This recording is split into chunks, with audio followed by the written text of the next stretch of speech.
Bonjour tout le monde, c'est Armelle, j'espère que vous allez bien. Alors aujourd'hui, je voulais vous parler d'une chose qui, en tout cas, que j'ai remarqué et qui nous cause beaucoup de tort.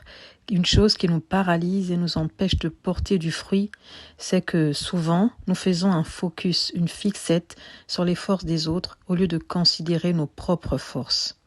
On va passer du temps à admirer les autres, à apprécier ce qu'ils font et comment, au lieu de maximiser ce temps pour apprendre à nous connaître nous, à faire un inventaire de nos potentialités afin de les exploiter. C'est dommage.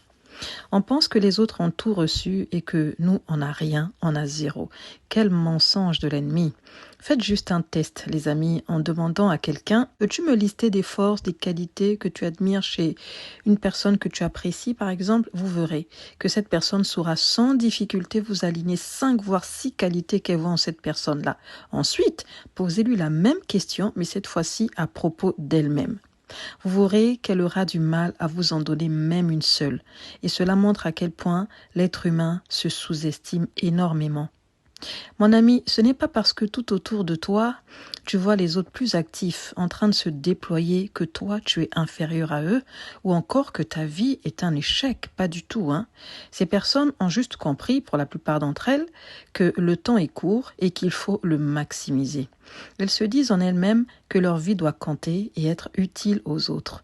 Toi aussi, développe cette mentalité de gagnant, acquiert cet état d'esprit. J'aime beaucoup cette phrase très connue qui dit « Tu n'es pas venu sur la terre pour accompagner les autres ». Et c'est vrai, Dieu a tout fait pour un but. Tu es sur terre pour accomplir des œuvres qu'il a préparées d'avance afin que tu les pratiques. C'est dans la parole de Dieu dans Éphésiens 2:10. Arrête de te voir comme un nain dépourvu de tout au milieu d'une armée de géants. Tu n'es pas un nain, tu n'es pas un zéro. Toi aussi, tu as quelque chose que Dieu a mis à l'intérieur de toi pour servir ses intérêts sur cette terre. Tu dois mettre à profit tout ce que tu possèdes pour orienter les hommes et ramener leur cœur au Créateur. À partir de ce jour, mon ami, arrête de focuser sur les autres. Rends grâce à Dieu pour la personne que tu es et exerce les potentialités, les capacités, les talents qu'il a enfouis en toi.